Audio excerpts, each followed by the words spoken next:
Welcome to the business end.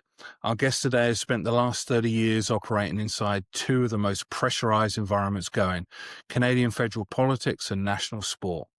Tim Powers grew up in St. John's, Newfoundland. He's chairman of Summer Strategies, one of Canada's leading public affairs firms. He started politics with John Crosbie in the early 90s, helped organize the first leadership race of the newly formed Conservative Party of Canada in 2004, and has worked inside campaigns, war rooms, cabinet ministers' offices ever since. He's also one of the most recognizable voices on CBC's Power and Politics, Hill Times columnist, a long-time contributor to VOCM in Newfoundland, which means at any given moment he's advising the people on the pitch, commentating on the game, which makes takes a particular kind of nerve. In rugby, Tim represented Canada at under 21 level, and by his own admission, still turns out badly for Ottawa Club in Twin Elms. He chaired Rugby Canada from 2016 to 2021, a period that delivered the Canadian Sevens tournaments, the Al Sharon National Training Centre, the re-established Pacific Pride Academy, significant governance reforms, and it also a period that ended with Canada failing to qualify for the Men's Rugby World Cup for the first time in its history. Today, Tim sits on the board of the Canadian Olympic Committee, chairs Rugby Canada's Lifetime Achievement Award Committee, and coaches youth hockey. He's a Boston Marathon finisher, a Memorial University and London School of Economics graduate, and someone who's spoken publicly and quietly about what it takes to stay in the arena for 3 decades. Tim, you're very welcome to join us on the business end.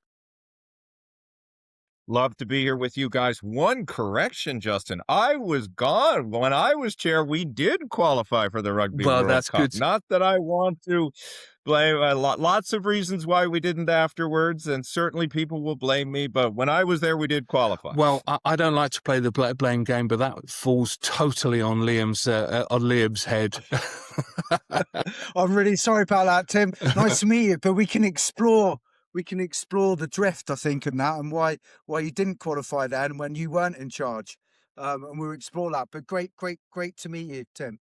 Great to meet you too, Liam. Look, you can't have 2 Irishmen and a Newfoundlander and not have some myths and legends in the story. So we're off to a ripping start. So, Tim, you chaired Rugby Canada from 2016 to 2021.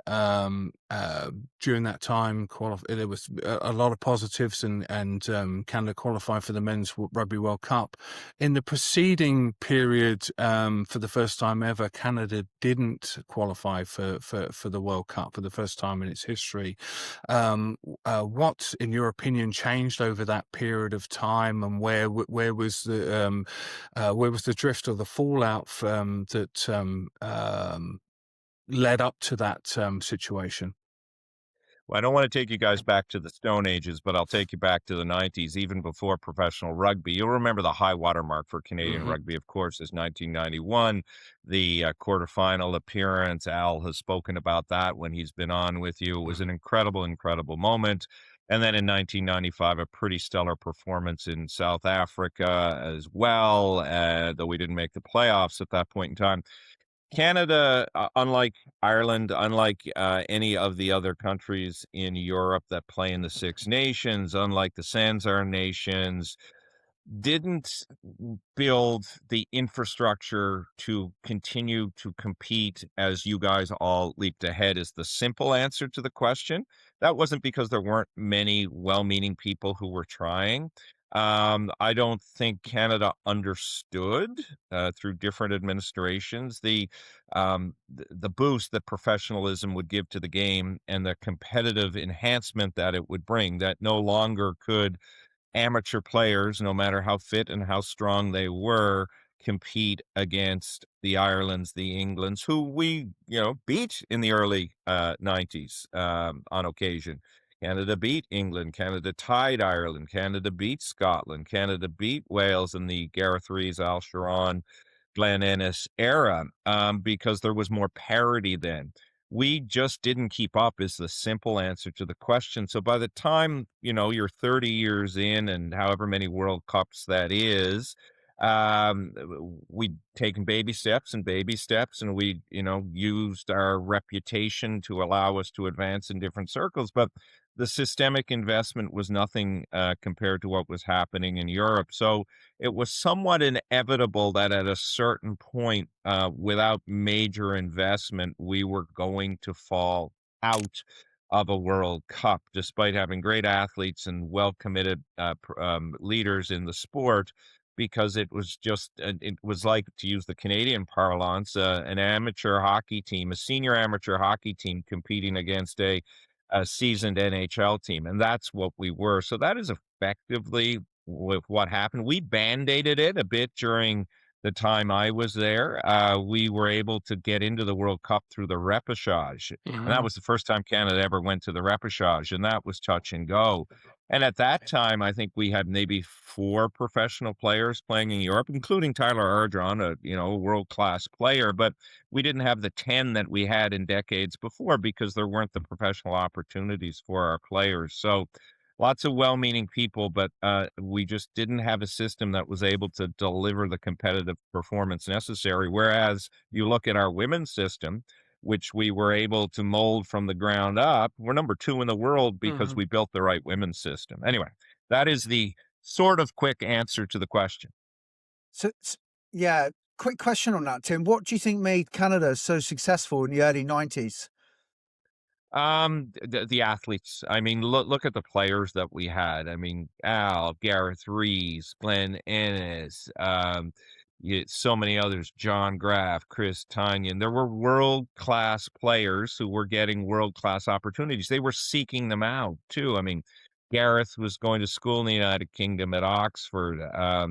Al had been touring and was playing in amateur in Ireland. A number of those players, David Lougheed, others who played for Leicester, were all doing that. I think we had a perfect storm of athletes, and the playing field was much more on par. Apart from New Zealand, who arguably were, paying their athletes through relationships with Steinlager and the like, and that was fine. It wasn't illegal in the day. Everybody else was pretty even. And that allowed us, with our strong athletes, to do very well in the 90s. Yeah, we remember Rod Snow, Fitzy, don't we, from Yeah. Newfoundland, and no one had heard of him. And London Irish were on a tour there. We played St John's, and Well, you he guys will love this. So Rod Snow, myself, and Patty Johns were all mm, teammates for yeah, Newfoundland. Patty spent a summer in Newfoundland, and it's a great sport lesson, actually.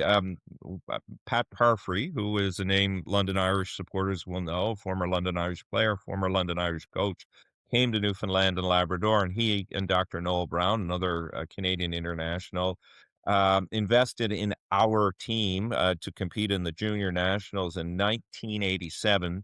Patty Johns, who took with him back to Ireland, a lovely Newfoundland bride, Christy, lovely, lovely person, came over with 4 teammates. Rod was on that team. Dave Penny, who would go on to play for Oxford and get a cap, was on that team. And we played British Columbia in the national final that had John Graff, that had Scott Stewart, that had Bobby Robinson, that had a number of internationals, and lost in overtime. And that was one of my first big lessons in sport, because here we were, this little island that could, and yes, we'd incorporated some talent. They took Patty out in that final game, which presented a real challenge to us, because Patty John's big, strong, forceful player, had a great career with Ireland, as you both know. You both played with him. And we had to fight our way into that game, got ourselves into overtime against British Columbia, who were the perennial force, and just lost in an unfortunate penalty. And, I learned so much about resilience, dealing with the variability of circumstances, and self-belief, all things which we learn in sport through difficult circumstances and are so important in business and life. 100%. And you talk about some great athletes. I mean, and you mentioned Pat Parfrey, a London Irish legend who emigrated to Newfoundland. I remember as a schoolboy, he brought over a Newfoundland under 18, under 19 side and played us at London Irish. And we looked at these guys coming out of the change room, and we were a side that would, maybe on a bad season lose twice a year. And these guys were just enormous, physically sculpted, obviously being in the gym, which nobody was really doing apart from some beach weights maybe. And they ran us very, very, very close. So I think it went down to the sort of last 10 minutes but yeah, incredible athletes there. So I'm interested to know, sort of follow up on that, during your tenure, before, afterwards, as you say, professionalism have been around since 1995. Were there any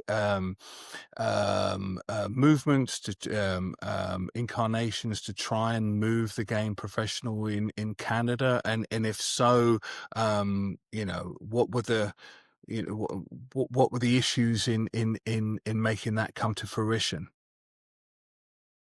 You've seen our country, right? Yes. It's big, and that is the challenge. That geography has always been a challenge for us when it comes to rugby, because as you both know, the only place in Canada you can play rugby on a year-round basis is in British Columbia, and for years, decades, they had a great, and still do, domestic league, but it's an amateur league. So a lot of, from what I can surmise, a lot of weight was put on, let's just put teams in the British Columbia League. Let's put our players there. We'll make the quality of play better, but we won't up the rest of the investment. But there were different attempts to change that. There was a young Canadian team called the Pacific Pride. You Hmm. talked about how we brought it back when I was Yeah. there, Justin. Yeah. Guys like Morgan Williams and John Tate were known in Europe and played in France. Hmm. Danny Baugh came out of that team, but there wasn't a consistency of effort. We were, and again, well-meaning people. Don't want to speak negatively of anybody, because everybody that I've met that's had a leadership role in Hmm. Rugby Canada has always tried to do their best. Hmm. And I think at different times, different things look better. And I think, again, that's another lesson from business, right? What you see now may not be what you see in 5 years, Yeah. and what's your responsibility both for now and for 5 years. But I think we relied too much on thinking our domestic game could get us to where we were. We didn't have enough money. I mean, there were different sponsors at different times. There were different leagues at different times, but there was nothing consistent. We had as you guys do in Ireland, and a provincial championship, but we don't have 4 provinces like you do. We have 10. That Yeah. happened once a year. The quality of competition was great for one weekend, not for 12. Yeah. And there's lots of literature, as you know, that says you need 12 to 16 big games a year at least, and that's probably now 20 to 24 to make a team better. So, there was league after league, attempt after attempt. There were attempts to put our players in Wales. We had a deal with Wales at one point, but a lack of consistency of approach. Mm. We almost, when I was there, you both would appreciate this. I'm sure they don't mind me disclosing it. We looked at potentially buying part of the Bedford Blues Huh. as a way to do Didn't this. know Didn't that. do it. Yeah. Um, No, I didn't know. Yeah. Probably no knock on Bedford, probably not a bad financial decision to avoid doing that for a bunch of reasons. So we looked at everything, but Yeah. lack of consistency, a theme in business, a theme in training, a theme in life. If you're not consistent, you're going to have challenges. 100%. And can I just Yeah, add in this? fairness, so that was a difficult time, isn't it? Go on, Fitzy. Go on, carry Well, on. I Sorry. just think it's important, for people outside of North America. I mean, everybody realizes, I think, who's got a rudimentary understanding of geography, that Canada is a big, big country. But until you're here, maybe it's just me, you don't really conceptualize just how big it is, how wide it is from coast to coast, and I think that's really important for what you've just said to contextualize there. I mean, we wouldn't do in Europe a weekend game, London to Moscow, but those are the kind of distances you're talking about, going from one coast to the other and probably further. It really is a. Well, St. John's. Go on. I was going to say, Fitzy, to fly from St. John's, where I'm originally from, to Vancouver, where my father was originally from, 9 hours. Yes, I mean 9 Wow. hours. it is just a That's like logistical crazy. and the cost involved in doing that. If you're looking at those, Nightmare. say, 16 games a year, I mean, that's a lot of traveling and not cheap. Yeah, huge drain on players. Yeah. Just another point on that, Tim, as well. Obviously, the time was probably bad timing. You know, your success was in the early 90s, and then the game goes professional. And then I suppose the amateur, you know, it's still run in an amateur way, like most teams were back, even when it was professional. Do you think, like Canada at the time, took it for granted that they just produce wonderful athletes, and that would be enough to be successful for them in rugby? I think there was a bit of that, and again, a bit of naivety, right? I mean, Yeah. you go back and you look at, before the 90s, Canada was a respectable rugby nation. I would say the Hmm. 90s was our high mark when we really saw those achievements come. But you can look back in the history of Canadian rugby, you'll see British Columbia at one point, the province played the Lions. They either won or they did very well in that Hmm. game. And I think we thought, again, naively that we could work the problem, but it wasn't there to. And it's also a challenge of where the sport sits in the hierarchy of sports in Canada. Um, while we certainly see lots of fans in Canadian rugby and come out for Canadian rugby, I mean, we're as Justin's in Houston, he can appreciate this. There's hockey. There's soccer and basketball kind of here. There's baseball, soft. You go down the list. And so you're competing for dollars. And if you don't have the dollars, you guys know you were in professional setups. You know that even to run a small professional club, look at Major League Rugby when it started here. Well, the costs start to grow. It's more than that now, Hmm. and it's great. We've had a couple of professional rugby leagues. We had pro, and then we have MLR, and MLR still goes. But you guys are still getting yours right in the Hmm. United Kingdom, Very and you much so. rebranded. So spare us a moment to recognize we got to go through all those cycles too. But again, money not on the hierarchy, attracting athletes at the right moment in time. A lot of the guys in the '90s, rugby was their first or second sport. Now, we compete with if you're an athlete and you want to make money in North America, or you want that dream of a professional opportunity, you don't necessarily think of rugby first. So you have to compete with that and recognize your generations are different and all of that. So, Hmm. or you get introduced to rugby later, because kids here get into soccer, baseball, hockey, 6, 7, the ages you can get into rugby in the United Kingdom and New Zealand, South Africa. We don't necessarily have that flow. It's changing. Clubs are creating those opportunities, but they're still competing against well organized, well established other amateur sports organizations. Hmm. And what do you think the solution is to that, Tim? Or what could be a solution? Ride the high of a simple solution, Liam, is to use the opportunity Canada's wonderful women's Hmm. rugby team is providing. Women's professional sport in all of the world is on the rise, as you know. I mean, we get your live games of all your English Premiership female games. They're awesome. Female hockey on the rise here, and we have the number 2 team in the world, both in sevens and in 15s. And it's providing a platform for us to show the game to more people, bring more people into the game. And we're doing the opposite of the model that existed when the three of us all played.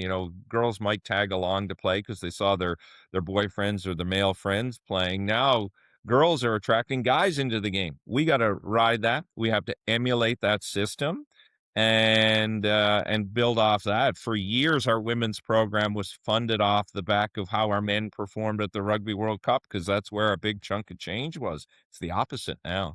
And that's the way it should be. So, you almost get a little bit counterintuitive, another great business skill if you can find a way to apply it. Totally agree with that. And do you know, one of the best things as well, Tim, is about the investment in women's sport and into business, which is what we talk about, and and the investment the likes of like Harvard, McKinsey make in Hmm. looking at women's sport to train future women business leaders. Most of the coaches are coming from a sporting background. It's also a great way to get into the local business community as well, which will promote the sport. Well, look, Liam, just on that point, look at the World Women's Rugby Player of the Year, Sophie DeGoody. Sophie, Mhm. Canadian. Her father, Hans, was an incredible player. Her mother, Stephanie, the both captains of Canada. Sophie is a chartered accountant, or trained as an accountant, I should say. She, I believe, is still at Saracens. An excellent spokesperson, always there to help, recognizable now in different places around the world. And I will tell you this about a lot of these players, because when I was there, one of the achievements I'm actually most happy about, we changed it so that our female players didn't have to pay to play. Brilliant. So Sophie was part of the group that benefited from that. And but a lot of those athletes still have the hunger of, oh my God, I need to scrape resources here together. There's something about hunger and need, and then having that spokesperson, as Al was, as Gareth is, as both of them are, able to tell the story of what the opportunity meant when there wasn't a obvious commercial reward for what you did. Hmm. Absolutely. Just moving on now to communication, speaking under pressure, which is a big one. Basically, soon after you became the chair in 2016 in Canada, you wrote an open letter to the rugby community after the pro rugby decision and the criticism that Rugby Canada wasn't being straight with the people. Most governing bodies hide when they're getting hit, but you came out and spoke. Why was that, and the rationale behind it? Probably because 'cause I'm dumb, I don't know. It's the Wrong answer, Tim. uh, hey, Liam, we're all props, right? When you're in the scrum and the second row comes up, you get a Patty John special in the face. Maybe it was upline Patty. Patty, you did this to me. It's still banging in the head. No, our rugby community in Canada is very populist driven. Okay. So I live in a political world, as Justin described. So one of the things I've learned from politics and I've learned about populism is sometimes you don't want to throw gas on the fire, but there are times you do want to come out and try and explain yourself before narratives that are false become realities. And Mm. then what I saw and what we see in sport, what we see in business now is, you spend a lot of time trying to communicate through all the other noise and channels that are there. And Canadian rugby is very much like that, right? Perceptions, falsehoods. So I thought, well, what the hell? I can make these gums flap. I can write. Let's just go out and try and tell the story. And, I took some criticism for it. Uh, I we live with an audience that expects you to talk to them, so I tried to talk to them, and sometimes it was successful, other times it wasn't. But yeah, what the hell? But I think you're doing yourself a disservice, Tim, there, because you're obviously a very intelligent guy. So two quick questions. And number one, what did you actually come out and say is the first quick question on that? What did you say? On why we didn't get involved in pro rugby? I mean, I think the answer the answer was the risk wasn't worth it, right? Like it's like a kid. Sometimes there is so much so you have to realize the Canadian rugby community comes from a place of positive enthusiasm, not grounded in fiscal reality. And I had the opportunity to meet the gentleman who was running pro rugby, and God bless him for what he tried to do. But it was our assessment, mine and the CEOs and the board, that it was an enterprise that wasn't going to be beneficial for us because there were risks there, there were financial uncertainties there that didn't fit with our business model of the day. It's not just as simple as like, all right, geez, let's have a pro team and that'll fix it all. I mean, as I said, I think in the beginning, and as you guys know, because it's happening in Wales now. What are Wales going to do? Are they going to go down to 3 teams from 4 teams? Like, commercial enterprises in sports, whether they be sport entities or otherwise, are serious undertakings. It's not just as simple as Mhm. popping one up. So if you're going to pop one up, do you have a plan? Do you know what you're going to do? Can you resource it? Does it fit in your long-term strategic goals? And pro rugby did none of those things at that time. Look, I think a lot of people were trying to push the discussion, and that's great. But there was nothing that we saw, and again, don't want to get myself sued here, in the presentations that we received that proved to be financially or competitively beneficial to us, and that is what I tried to communicate as best I could. And ultimately, Yeah. it So was just gone within 1 year. So, that validated. I don't want to say we were right. actually, no decision is wrong or right. A decision is Yeah. right. And you just given a massive leadership tip there. When the pressure is on and the leaders go quiet, that's when something fills a vacuum, and that's suspicion, gossip, all of these things. The best thing to do is come out and say it. And it's a really, really great leadership trait. So like that's the only compliment you'll get from me today. So big Geez, all right, leadership we're done. I'm advice. done. I'm done for the day. But I would say this, Liam, you Yeah. hit an important point, and I think it's a cultural one, right? Which is again a business thing. Understand your culture. So our Rugby Canada culture, again, well-meaning, but not unlike other rugby cultures that I had the opportunity to see, still so conservative, still old school in terms of, no, we will just sit here with our blazers on and ties will look nice and we'll go to the Six Nations final and we won't say anything. And we wonder why people call us pompous asses and say we don't know what's going on. You gotta freaking talk to people. Yeah, absolutely. Right, let's have a look at credibility under scrutiny. So you spent decades on both sides of the line. Most people only pick one side of it. You've been a conservative insider, strategist, organizer on Harper's 2004 Leadership Committee, paid war room hand, and at the same time a CBC commentator being asked to analyze the same party. In 2023, the party's own communication director publicly pushed back on you even being called a strategist when the pressure's coming at you from the party, the network, and the column all at once. How did you know when you've stopped being useful and started being the story? Well, there's a long story there, but I'll try to give you the abridged version of that. So, I've been, we all have different sorts of addiction. So I guess my addiction, the healthy one most days, is politics. So many, many years ago in a land far away, when Newfoundland was a country, the political addiction began for me, and I didn't even know it. One of my great grandfathers was the prime minister of Newfoundland. The other was the finance minister. So you talk about insider trading, it was there. So I was fortunate or unfortunate to be brought up in this political environment. It depends on the day, and I would tell you.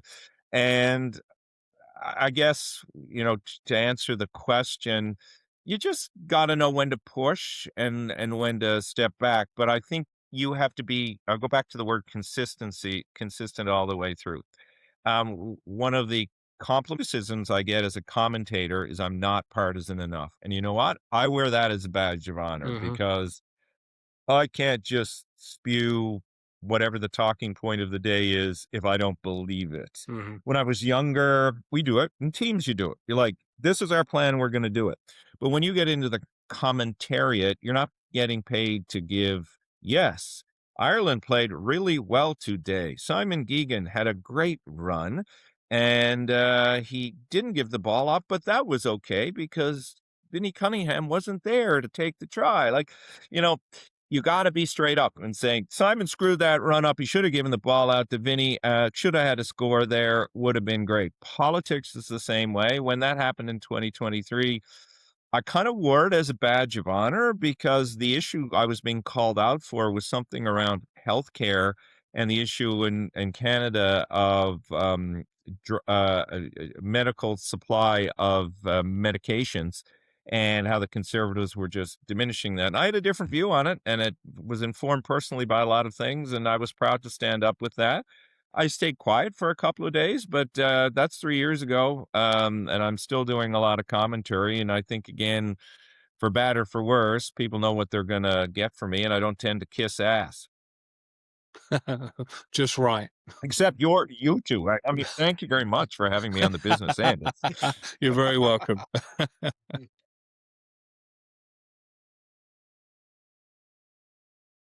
So going on to decision making, when stakeholders disagree. In May 2020, Rugby Canada, you had one vote in the World Rugby Chairmanship between Augustin Pichot and Bill Beaumont. It's fair to say, I hope I'm right. The consensus across the room in Canada was split.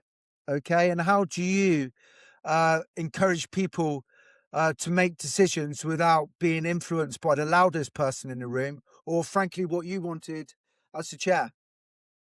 Well, that's a great question, and you clearly have done your research, which I appreciate. Yeah, Canada I'll in the take the end back. credit for that one, but not the cock up at the start. That's not leadership, Yeah, Liam. okay, exactly, Liam. Perfect. That's Blame Justin, leadership. accept the glory. That was a tough one. I know Gus was very unhappy. Certainly was unhappy with me because he was hoping we would support him and his agenda of reform. And to his credit, he came to Vancouver and presented to our board. And certainly there were a lot of people who uh, were impressed by his presentation, and we spent a lot of time talking about it. And we talked to our peers in the United States, our peers in NACRA or whatever it's called now, Rugby America's South, the Hmm. tripartite organization, and we came to the conclusion that we went with Bill. It was not easy, but in fairness, Bill had, we thought, and did, helped Canada in a couple of difficult circumstances, and we thought, we liked what we were seeing from both of them, and there was more comfort with Bill and Pat Parfrey. Talking of the bond, was our World Rugby representative. I view Pat as a mentor, and Pat sat in those meetings, and Pat and I and our executive discussed it at length, and we went with Bill. Two very good rugby people, two with very, you know, I wouldn't say very, but different agendas, and that's why we went there. Unfortunately, that cost some friendships, but those are the tough choices you make in politics. And a lot of what the Bill decision in some ways came back to the fact, he helped bring the Churchill Cup to Canada, which Ireland played in for a little while. It was a good tool in the 2000s. It kept us professionally relevant. He helped us overcome some financial issues when we had hosted the 2006 World Cup, Women's World Cup, and that left us in a bit of a hole. At a certain point, as it does on the pitch, when there's a degree of equality, you go to the people who I think have demonstrated loyalty and have come through for you. And not that Gus did it, but Bill had a record of doing so. So what would be your key tips if you're like a managing director, you're on the board, CEO, and you've got to make a very pressurized decision and there's total disagreement across the board? Well, don't allow decision paralysis. This is what I see a lot these days. Like, don't be afraid to decide. Appreciate you're never going to be a people pleaser with decisions, because even the best decision, somebody's not going to like. So you first of all have to get into the mindset of, you know what? All right, I've been chosen to make a choice. I'm going to try and inform myself the best way I can. I'm going to bring my team into it. For me as a leader, if I am a leader, it's always about input, talking to people. Not, it's not a dictatorship. It wouldn't be a very successful one. It's about talking to people. So inform yourself, do the homework. And again, going back to that World Rugby decision, we did a lot of homework on that. And we gave everybody the opportunity to come and speak to us. And whatever choice we made, somebody was going to be unhappy and bridges were going to be burned. We had to be comfortable with that. Don't be afraid to decide would be the key piece of advice. Just be comfortable that you're making the decision that you think is right, not the one you think you're being pressured into. And if you're happy with the decision that is right, deal with the fallout as it comes. Have you ever made a decision, Tim, as a leader you don't actually agree with, but you're doing it because you see a better common good? Yeah, I think in board settings, certainly that's not so much in Rugby Canada, but I sit on a couple of other boards, and sometimes you do have to.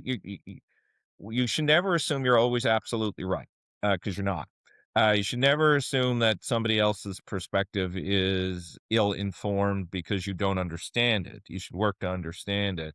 But yeah, I think I've supported things before when I was more involved in politics, there were choices about things that I was asked to speak to, and I did, and I didn't always buy them to the same degree. So, yeah, I think we've all been there. I mean, we're humans, right? We want to be team players as well, because the great thing about sport is we come from a sport background. The great thing about rugby, we understand, particularly in rugby, 15 different players playing 15, pretty different positions, and they all have to come together as one. And sometimes, the forwards might have to rock and rock and rock and rock and rock at the end of the day before they fire that ball out to Geegan, and that may suck. But you do that because it's good for the team, because Simon can flash in there and get you that score when you need it. What is it? We push the piano and they play it. That's a great metaphor from rugby that I think works in the sport environment. Absolutely. Just what so obviously as you've sort of highlighted there, the decision you were going to upset some people whichever way you went. Looking back on it, 24 months, 48 months later, did it play out, the decision? Did you get the things that the wins that you thought you would get in going with Bill over Pisha? From a Rugby Canada point of view? From a whole organization point of view, yes. I mean, I think part of what Gus was encouraging, and again, God bless him. He was part of that, late '90s, early 2000s. He played against the Rods and the Als and the John Tates and the Graffs and the Baws, and he knew we were good. And part of what Gus was trying to encourage and fully support him doing that was the men's team would, get better.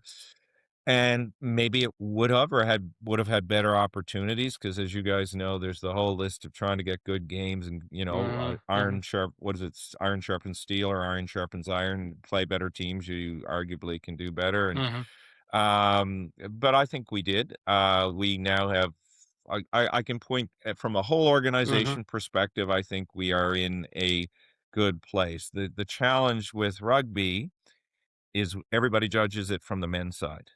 But if you look at the rugby in Canada, you have to look at the Olympic side. We've got 2 Olympic medals in rugby. 2 Olympic medals in rugby. Ireland, how many you got? 0. You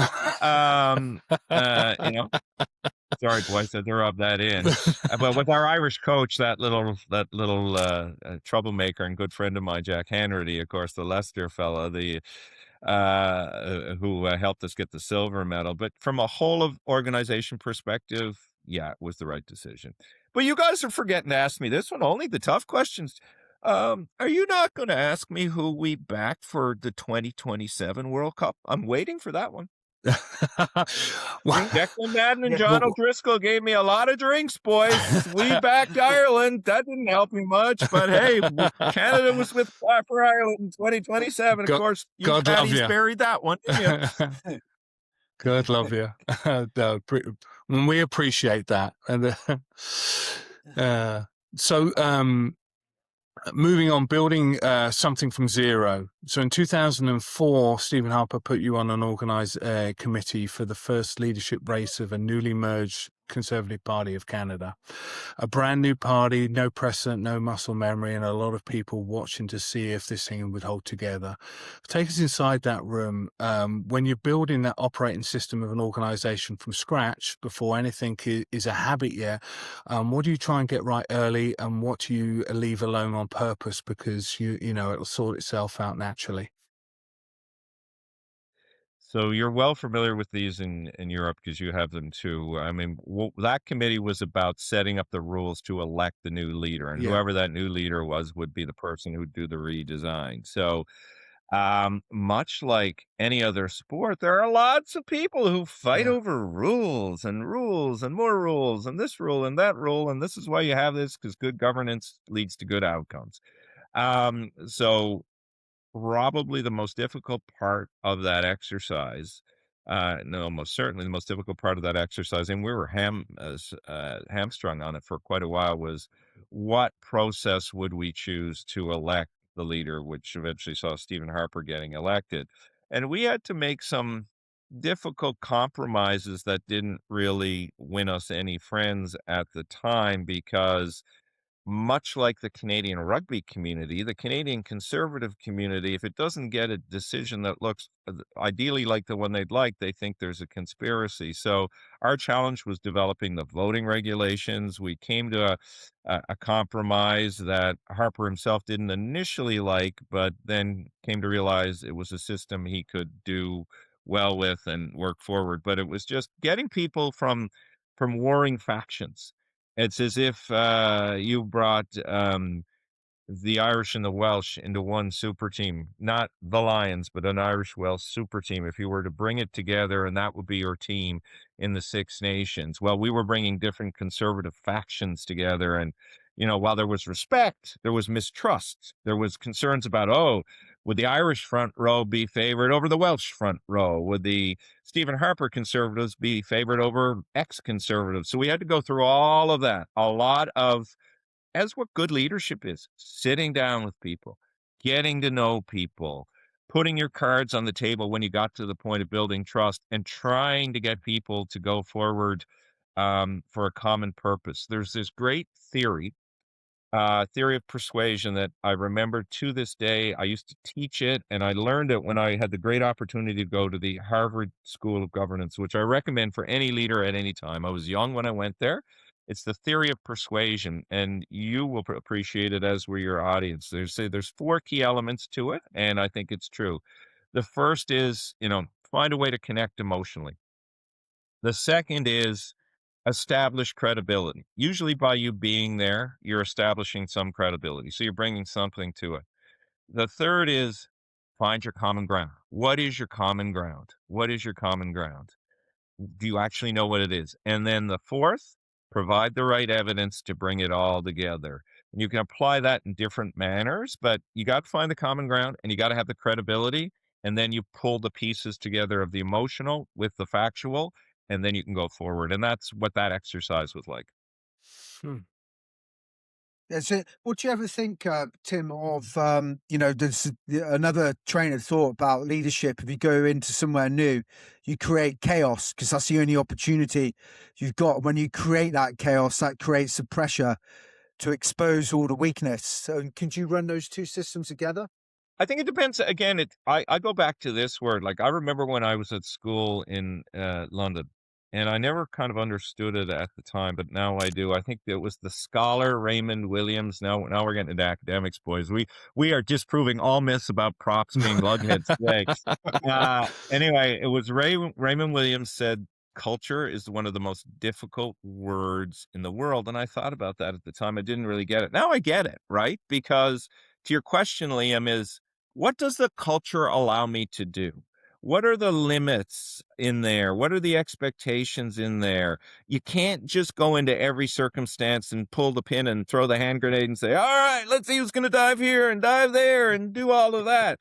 I mean, just fascinating for me. My son, and again, just watching it at a very low level, has just this week gone through a highly competitive hockey process. And would drive the two of you nuts as it did me. So basically, the tryout process was you go out, no coaches, and you play a game. And so there are people on the bench, let them in and off the ice, but the coaches are looking for creating the quality of ice time. You determine how long you're on the ice. You determine as a youth how you're going to play. And they get to see your decision making. It was a fascinating laboratory for me. There was no programmatic. You're on for 2 minutes. You come off. I want you to do this, that, and the other thing. You guys go out and do it. It was a fascinating laboratory to watch how different kids reacted. And that's kind of like what you do when you go into a business. All right, I watch. I learn for a little bit. Who's doing what? Why are they doing it? And are they doing it to react to me? Are they doing it because that's what they naturally do? That's time consuming stuff. But so I'm more about learning that before selecting a particular method of approach. How long did that game go on for? Was Thankfully, it the 75 3 25-minute shift, 75 minutes.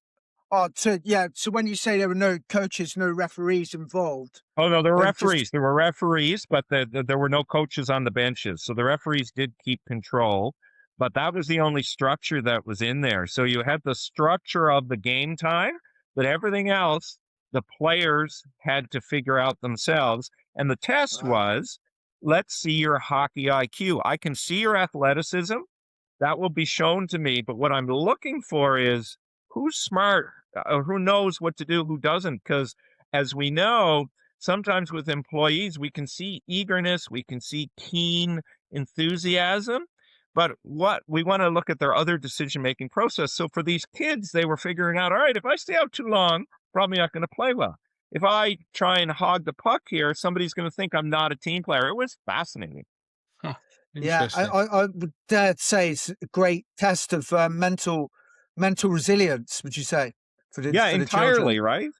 Yeah, And exposes it. and that's still why I love being involved in sport, because there's so much innovation at the grassroots that is so good for business too, right? Communicating. It is so different than when we were kids. Can you imagine a coach? You guys had, well, Dickie Best would have been too old and Parfrey, but can you imagine a coach ever talking to your parents? Can you like, oh yes, Fitzy and Mo, they've done well. Here's my feedback on them. You guys showed up and did what you were told, Yeah. right? We all did that. Yeah, But now we have parents that require, and that's business too. They're customers, right? They're engaged stakeholders. You can put your nose up and say, I'm the coach and I got the whistle and I got the the keyboard or the clapboard and I'm going to do what I want. Good luck to you. It's like business. If you think you can do it the way you always did it, you're not going to last long. yeah, Interesting. yeah. And sorry, Fitzy, go on. I was going to say, and also within that, and that was under 11s. You said earlier, or what was the age? Yeah, it's under 12, Under 12, 12s, 12 and yeah. unders. Yeah. And you've got to put that into perspective as well. You know, where are those Right. individual players are in the development spectrum. You know, some Yeah, may be late developers. You know, not just Exactly. physically or emotionally or mentally. You know, so. Yeah, it's an interesting conundrum. You know, I'm not sure there's necessarily that's a No, one there's size. no perfect system. Yeah, I for mean, sure. to your point, I'll just elaborate on one more time again. But that's a business too, right? Yeah. Who are your high performers? Who aren't? What's really a high performer? I mean, on the ice last night, it's quite comical. There's one of the players. He's the son of an Olympic rower, very good Olympic rower, and he's built like a rower. He's like almost 6 feet. He's 11 years of age. Wow. And then there's a tenacious young player, could be a scrum half in rugby. He's maybe 4 feet tall. And you're watching these guys like it's so fascinating to watch how they adapt. Yeah. Very cool. yeah. No, true, But And I mean, you know, and I dare say the tenacious one probably won the day. He did very well. He did very well. Yeah. Mm. But size still matters. You still need your Patty Johns out there with your big mitts who can make plays too, right? absolutely, you do. Yeah, absolutely. And I know Moo's keen to get into the quick fire questions, but I've got to take you up on your earlier point there. Let me slot this process on that. Apart from pints of Guinness, you know, did you feel the bid was the promising one?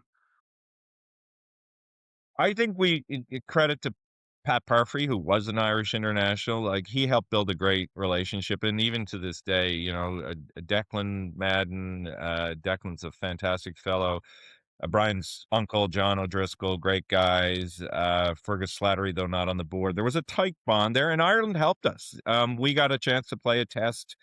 That wasn't a quid pro quo, but Ireland invested in us. They saw that, you know, commonalities, and so it was what we could do together, and Ireland lived up to that. They created games and opportunities. My niece, who I proudly say was the captain of Canada's under-20 women last year, trained Ireland, set Canada up to work out of that facility in Dublin for 3 weeks last year. The bonding and the building still connect. So there was a legitimate partnership there, and it was a no-brainer for us because it was also closer to Canada.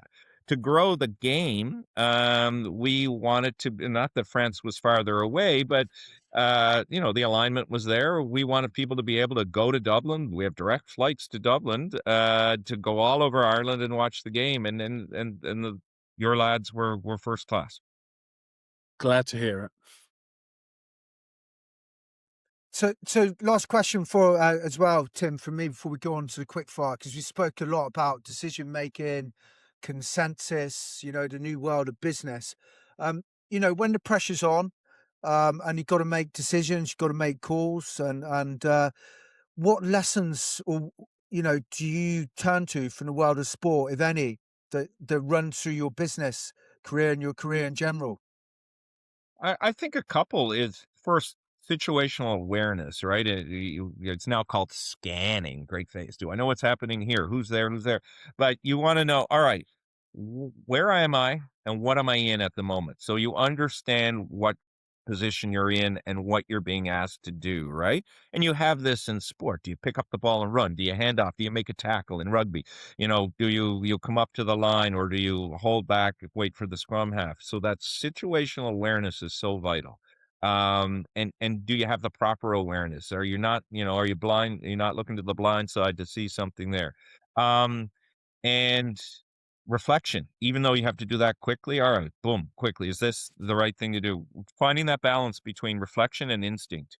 Sometimes instinct will take over, and that's probably for the right reason. So you need to be able to do that. And that all comes from sport, right? From practice, from process. Everything you do, you're given a menu of, all right, I could do this, I could do that. But here's probably what's the best example now. And then just certainty. When you decide what you're going to do it. And if you make a mistake, adjust. I don't know a leader, I don't know an athlete who hasn't made a mistake. It's how you adjust to the mistake and recover from the mistake, because there is no such thing as perfection in anything, other than the beauty of Justin, of course. But the rest of it is just work. What are you laughing at, Liam? Yeah, and you mentioned that word. No, I am laughing. I'm not going to comment. I've given you enough stick today, and I'm going to get loads back, I presume. You mentioned like instinct. Like, is it really instinct? Because then you say because it's learned. it's It's like, what is it nature, learned. nurture? Yeah. Yeah. So it's like, when the pressure on, orders revealed. But there's some great gold there. So I'll move on to the quick fire. 3 questions. Don't overthink them, and shoot from the hip. So one number in a poll that tells you as a leader that you're in real trouble. What number in a poll tells me you're in real trouble? Yeah, a number in a poll. Anything under 50. Anything under 50. Do you think it could be when you've like got a really high score? It's only going to go one way, and that's down. Well, I live to get up off the ground in the morning, so if it's not under 50 is usually a personal rating. Yeah. Okay. So maybe a tough question. Harder room to read: a Conservative meeting or a Rugby Canada AGM? Depends what time of day, but probably a Rugby Canada AGM. Okay. So you coached youth hockey, chaired a national sport body, and advised cabinet ministers. Which lot is hardest to actually get to listen to you? Oh, the young ones. Oh, yeah, because you right. got to Good develop a whole decision. new language and build credibility in different ways. I tell you what works. I'll give you a free tip for all the dads out there that are at least in North America. And donuts, Timbits. Look, see this? I'll give you guys can get a sponsorship. Tim Hortons, our national donut maker. You want players to work? Promise them some Timbits after. Sweet still works, guys. Never mind all the healthy diets. Give them some sugar at the end. They'll do whatever you want. Yeah, Good advice. I must say, as a dad, I've done that a few times myself. Yeah. Very good. Well, Tim, this has been absolutely fantastic. Thank you for joining us on the business end. So much gold there, so much to unpack. I'm really looking forward to getting into this, and looking forward to seeing you in Ottawa next month on the 7th of May, and sitting down with you and Al Sharon. That's going to be a lot of fun. So thank you very much for joining us on the business end and sharing some of your journey and some of your insights. It was fantastic talking with you. Well, we look forward to seeing you in Ottawa, Justin. Sorry, Liam, that you won't be there, but I'm going to give, because it's Al and Justin, I'm going to buy a 50-pack of Timbits, because we're going to need a lot of sugar to get through on the day. Yes, Great we day, guys. will. Thank you. Thank you, Tim. Thank you.